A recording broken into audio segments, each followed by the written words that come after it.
नमस्कार, आप देख रहे हैं न्यूज इंडिया। आपके साथ मैं हूं चारुल शर्मा। चौधरी चरण सिंह को भारत रत्न देने का ऐलान किया गया है। नरसिम्हा राव को मिलेगा भारत रत्न। इस वक्त की बड़ी खबर आपको बताई जा रही है। पूर्व प्रधानमंत्री चौधरी चरण सिंह को भारत रत्न देने की घोषणा की गई है। नरसिम्हा राव को भी भारत रत्न देने का ऐलान किया गया है। एमएस स्वामीनाथन को भी भारत रत्न देने की घोषणा की गई है। प्रधानमंत्री नरेंद्र मोदी ने एक्स पर इसको लेकर पोस्ट किया है। दोनों पूर्व प्रधानमंत्रियों को भारत रत्न देने का ऐलान किया गया है। अब तक 5 लोगों को भारत रत्न देने का ऐलान किया जा चुका है। इससे पहले कर्पूरी ठाकुर और लाल कृष्ण आडवाणी को भी भारत रत्न देने का ऐलान किया गया।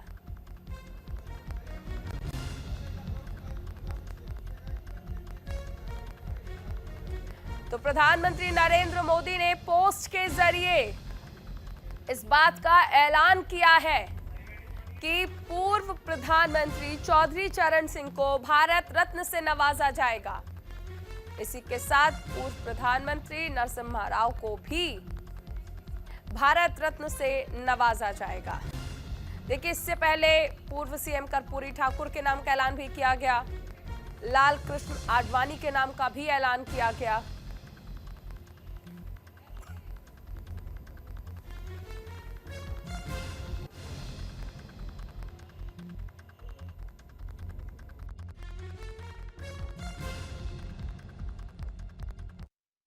मैंने उसे सकारात्मक दृष्टि से देखते हैं और सच्चाई ये है कि इनको तो पहले ही नवाजा जाना चाहिए था, लेकिन इसका संज्ञान पहली बार यदि किसी गवर्नमेंट ने लिया है तो मोदी जी के नेतृत्व की हमारी गवर्नमेंट ने लिया है। नहीं, बराबर दलगत राजनीति से ऊपर उठकर ही हम लोग इस प्रकार के फैसले करते हैं।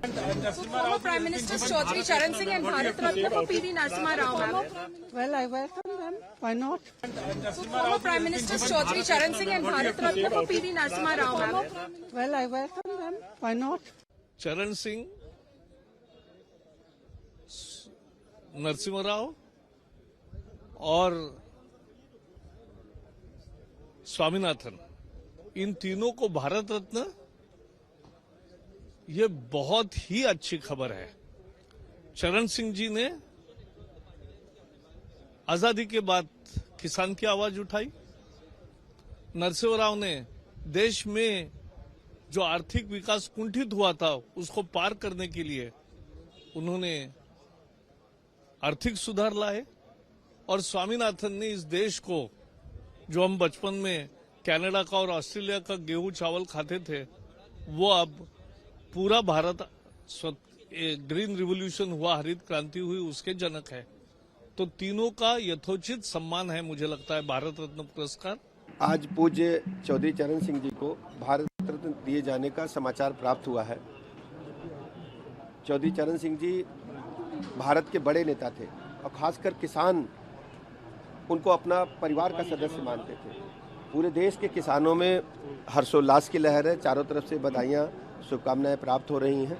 मैं ऐसे अवसर पर माननीय प्रधानमंत्री नरेंद्र मोदी जी का हृदय से आभार प्रकट करता हूं और पूरे किसान समाज को, पूरे देश के किसानों को, खासकर उत्तर प्रदेश के किसानों को बहुत बहुत बधाइयाँ और शुभकामनाएं। जितने भी किसान नेता और जितने भी दलों ने जो समय समय पर मांग की थी, उन सबको बधाई और धन्यवाद, जिनकी के परिणाम आज दिखाई दे रहा है कि देश के पूर्व में रहे प्रधानमंत्री, किसान नेता, और उन्होंने पूरी जिंदगी अपनी लगा दी थी गरीब किसान को खुशहाली के रास्ते पर लाने के लिए।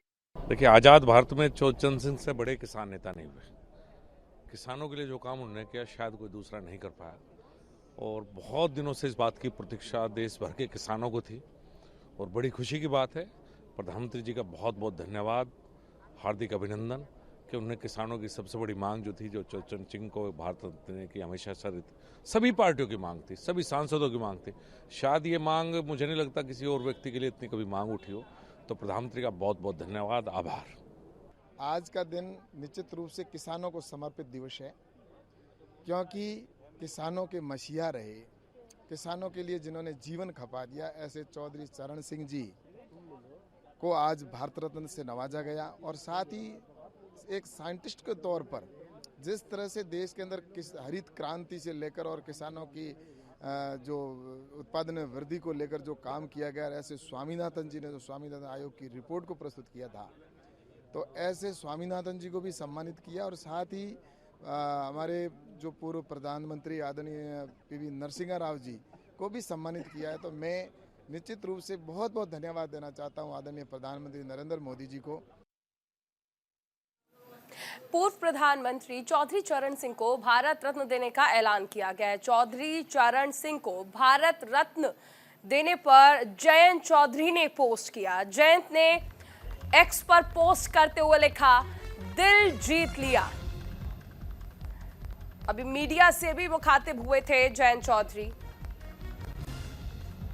तो पूर्व प्रधानमंत्री चौधरी चरण सिंह को भारत रत्न के ऐलान पर जयंत चौधरी की प्रतिक्रिया। उन्होंने एक्स पर लिखा है, दिल जीत लिया। मीडिया से मुखातिब हुए और तमाम जो सवाल थे उनका जवाब भी दिया। उन्होंने कहा, एनडीए में जाने से इनकार नहीं कर सकता। तो ये जो सवाल उठ रहे थे, उन सवालों को अब और बल मिलेगा, जिसमें यह कहा जा रहा था कि क्या आरएलडी एनडीए के साथ गठबंधन करेगी। इन तमाम कयासों और सवालों के बीच पूर्व प्रधानमंत्री चौधरी चरण सिंह को भारत रत्न का ऐलान किया जाता है और उस पर जयंत चौधरी लिखते हैं, दिल जीत लिया, और इसी के साथ प्रधानमंत्री का आभार व्यक्त करते हैं।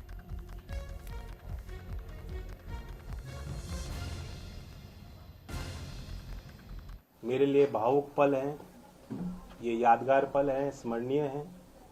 मैं भारत की महामहिम राष्ट्रपति जी को, भारत सरकार को और विशेष तौर पर प्रधानमंत्री नरेंद्र मोदी जी को, क्योंकि उनके विजन का हिस्सा है जो उन्होंने निर्णय लिया, भारत रत्न से नवाजा है। 3 अवार्ड दिए गए हैं, खासतौर से चौधरी चरण सिंह जी को जो सम्मानित किया है। बहुत बड़ा संदेश पूरे देश में गया है। देश की भावनाएं इस सरकार के इस फैसले से जुड़ी हैं और ये साबित किया है मोदी जी ने कि वो देश के मूल भावना और चरित्र को बेखूबी समझते हैं और जानते हैं।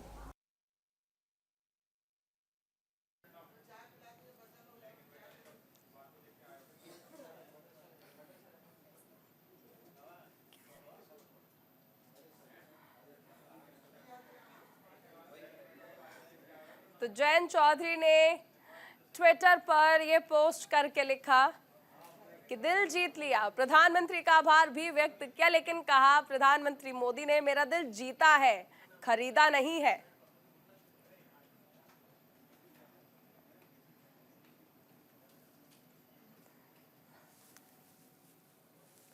तो देखिए, चौधरी चरण सिंह को भारत रत्न दिया जा रहा है। 23 दिसंबर 1902 को यूपी के मेरठ में जन्म हुआ था चौधरी चरण सिंह का।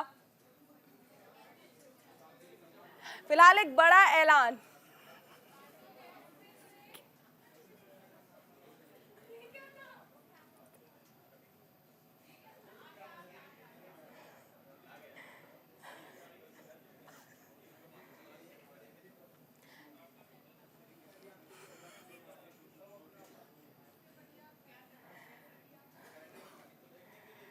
तो ये एक बड़ा ऐलान जयंत चौधरी की ओर से और ग्राफिक्स के जरिए जानकारी दे रहे हैं। 1951 में उत्तर प्रदेश कैबिनेट में न्याय एवं सूचना मंत्री बने चौधरी चरण सिंह, जिन्हें भारत रत्न का ऐलान किया गया है। उनका जो सफर रहा, 1967 तक राज्य कांग्रेस के प्रमुख नेताओं में गिने जाते थे चौधरी चरण सिंह, और किसानों के मसीहा के तौर पर देखिए इन्हें गिना जाता था। भूमि सुधार कानूनों के लिए ताउम्र काम करते रहे चौधरी चरण सिंह। तो चौधरी चरण सिंह को क्योंकि भारत रत्न का ऐलान किया गया है, तो उनके बारे में जानकारियां दे रहे हैं। 1967 में कांग्रेस से खुद को अलग कर लिया था चौधरी चरण सिंह ने। तो 1967 में कांग्रेस से खुद को अलग कर लिया। उत्तर प्रदेश के पहले गैर कांग्रेसी मुख्यमंत्री बने थे किसान नेता चौधरी चरण सिंह। पूर्व प्रधानमंत्री चौधरी चरण सिंह 18 फरवरी 1970 अक्टूबर और 1970 तक मुख्यमंत्री रहे। तो 18 फरवरी से लेकर अक्टूबर तक इनका कार्यकाल रहा। मुख्यमंत्री के तौर पर भारतीय लोकदल के नेता के तौर पर वो जनता गठबंधन से जुड़े थे। 1979 में देश के प्रधानमंत्री बने थे चौधरी चरण सिंह, जिनके कार्यकाल को देखते हुए उन्हें भारत रत्न दिया जा रहा है। 28 जुलाई 1979 से 14 जनवरी 1980 तक देश के 5वें प्रधानमंत्री के तौर पर देश की सेवा की थी चौधरी चरण सिंह ने। 29 मई को दिल्ली में उनका निधन हुआ था 1987 को। तो ये चौधरी चरण सिंह का जो कार्यकाल रहा और उनके जीवन पर प्रकाश डाला, ग्राफिक्स के जरिए आपको तमाम जानकारियां दी। अभी रुकेंगे एक छोटे से ब्रेक के लिए, आप बने रहिए न्यूज़ इंडिया के साथ।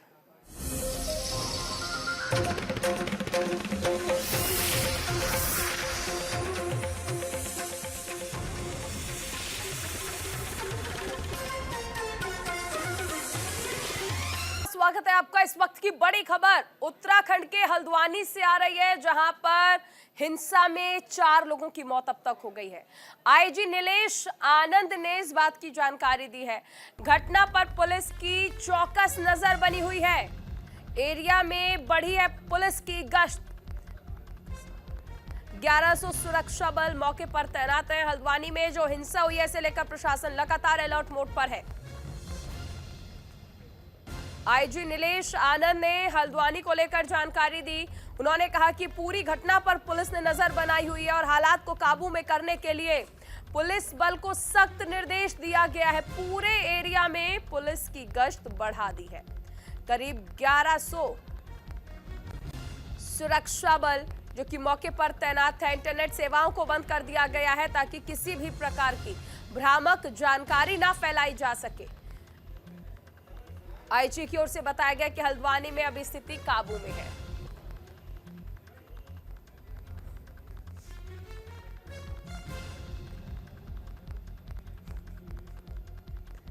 साथ ही पुलिस की तरफ से उपद्रवियों को चिन्हित कर उन्हें पकड़ने का कार्य शुरू कर दिया गया है। अभी तक 4 उपद्रवियों को पुलिस ने गिरफ्तार कर लिया है। सहयोगी संजय पुंडीर हमारे साथ जुड़ गए हैं। संजय, देखिए, अवैध निर्माण को ढाना इतना भारी पड़ गया कि अब तक 4 लोगों की मौत हो चुकी है।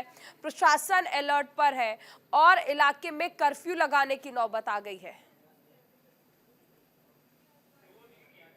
को जो राज्य सरकार है वो पूरी तरह गंभीरता से ले रही है। हालांकि इसी को लेकर समय समय पर जो उच्च स्तर की बैठक है वो भी देखने को मिल रही है। आज फिर मुख्यमंत्री पुष्कर सिंह धामी ने एक उच्च स्तरीय बैठक की है और उसमें जो आईजी गढ़वाल है, कानून व्यवस्था कुछ अधिकारी हैं, तमाम ऐसे अधिकारियों के साथ बैठक की है और जो दंगई है उनकी एक एक पहचान कर उन्हें सख्त से सख्त कार्रवाई करने के निर्देश दिए हैं। ऐसे में अगर हल्द्वानी के उस क्षेत्र की बात की जाए तो जहां पर इस तरह की घटना हुई है वहां पर जो सुरक्षा कर्मी है वो भारी तादाद में पहुंच गए हैं।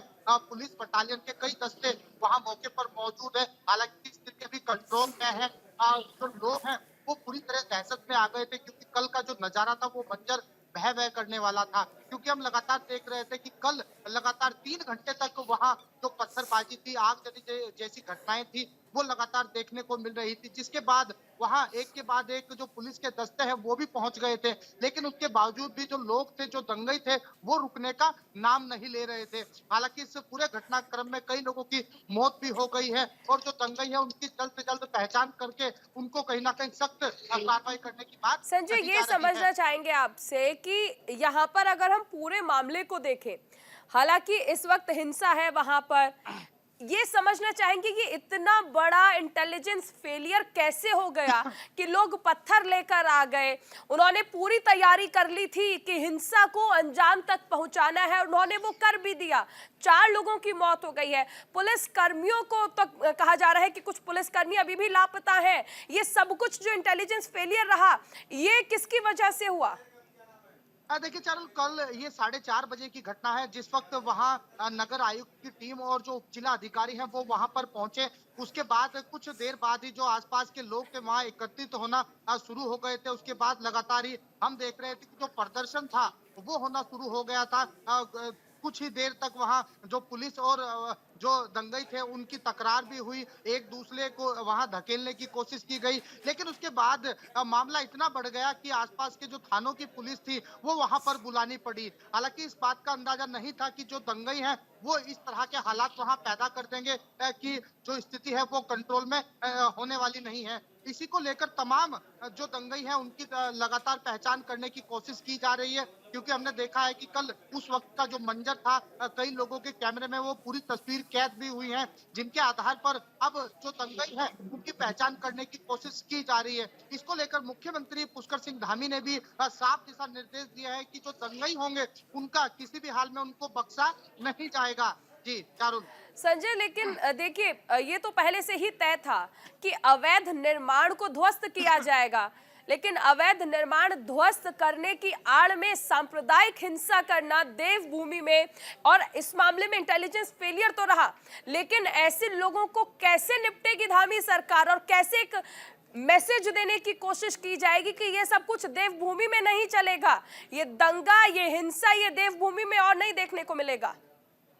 देखिए चारुल, बीते लंबे समय से हम लगातार देख रहे हैं कि उत्तराखंड प्रदेश में जो लैंड जिहाद है, जहां जहां पर भी इस तरह के जो धार्मिक स्थल थे, मस्जिद थी, मजार थे, उनको लगातार ही चिन्हित किया जा रहा था, क्योंकि हमने देखा है कि बीते दिनों से सैकड़ों ऐसी जगह हैं जहां पर सरकारी जगह पर इस तरह के निर्माण हुए थे। यानी कह सकते हैं कि धामी सरकार ने साफ कर दिया था कि कोई भी हो वो बख्शा नहीं जाएगा। उसी क्रम में लगातार तमाम जो जनपद है उनमें लगातार कार्रवाई देखने को मिल रही थी, और इस तरह से कल का मंजर था। पुलिस और प्रशासन की टीम वहां पर पहुंची थी, उन्होंने साफ कर दिया था, लोगों से पहले कहा था कि आप शांति आप नजर बनाए रखें। फिलहाल इस जानकारी के लिए बहुत शुक्रिया। एक बड़ी खबर, बरेली में हाई अलर्ट पर है पुलिस।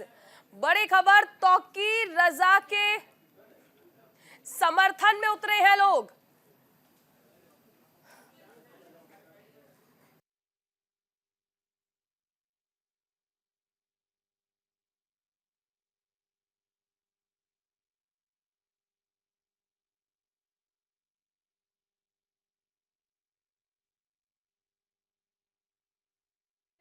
तौकीर रजा के समर्थन में उतरे हैं लोग।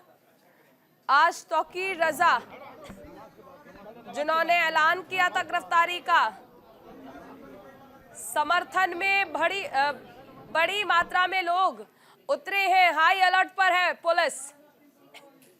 आप एक्सक्लूसिव तस्वीरें देख रहे हैं, किस तरह से लोग इकट्ठा हो रहे हैं।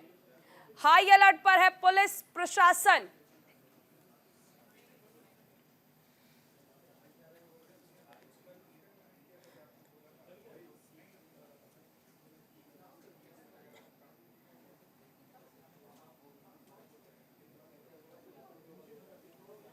बड़ी खबर, बरेली में पुलिस प्रशासन अलर्ट मोड पर है।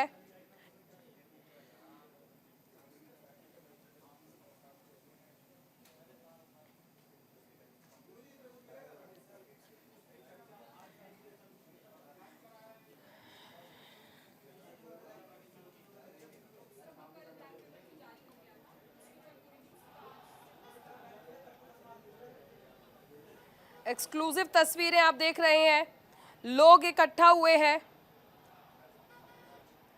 तौकीर रजा के समर्थन में। मौलाना तौकीर, जिसने ऐलान किया था, ड्रोन से देखिए निगरानी भी रखी जा रही थी।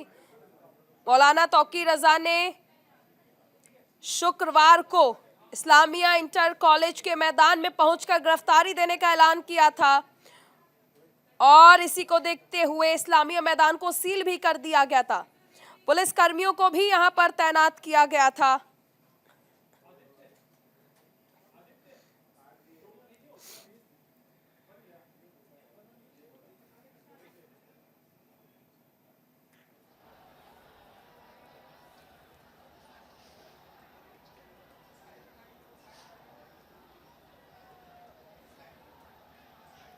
बड़ी खबर आपको बताई जा रही है, तौकीर रजा के ऐलान के बाद से ही बरेली में हाई अलर्ट जारी कर दिया गया था। उत्तराखंड के हल्द्वानी में हिंसा की घटना के बाद चौकसी और बढ़ा दी गई थी।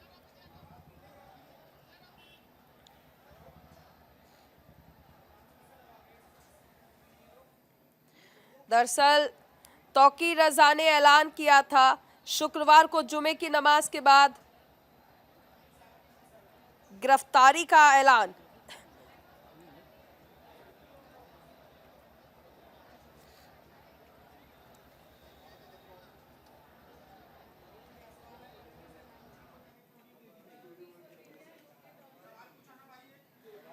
तो देखिए, जब से ही ऐलान किया गया तभी से ही बरेली से लेकर उत्तराखंड तक हाई अलर्ट जारी कर दिया गया था। अतिक्रमण हटाओ अभियान के तहत हल्द्वानी में भड़की हिंसा और उसके बाद पुलिस कर्मियों और प्रशासन की टीम को घेर कर जलाने के प्रयास के बाद माहौल गरमाया। मस्जिदों के आसपास सुरक्षा व्यवस्था भी बढ़ा दी गई। जुमे की नमाज के बाद गिरफ्तारी का ऐलान किया था। कहा था कि देश में नफरत का माहौल बना दिया गया है। हम सबकी जिम्मेदारी है कि अपनी इबादत गाह को बचाए रखने के लिए संविधान में दिए गए अधिकार के साथ हम शांतिपूर्वक अपना विरोध दर्ज कराएं। मौलाना रजा ने यह भी कहा कि हमसे बोलने का अधिकार छीना जा रहा है। जुल्म को किसी भी सूरत में सहन नहीं किया जाएगा। इस प्रकार की स्थिति हम नहीं देख सकते। मौलाना तौकी रजा जिनने कहा कि जब कुछ कर नहीं सकते तो शांति से जेल चले जाएंगे। जेल भरो आंदोलन, मौलाना तौकी रजा जिन्होंने ऐलान किया था। आप देखिए, समर्थन में भारी संख्या में लोग उतरे हुए हैं, लेकिन प्रशासन ने साफ कर दिया है कि स्थिति किसी भी सूरत में बिगड़ने नहीं देंगे।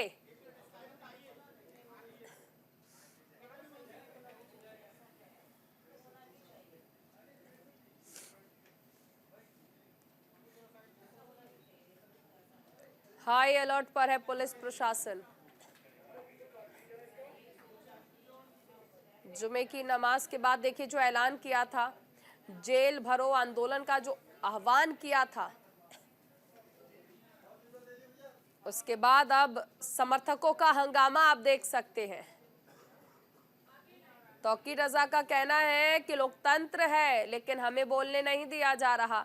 जब बोलने की आजादी नहीं है तो जेल में ही रहेंगे।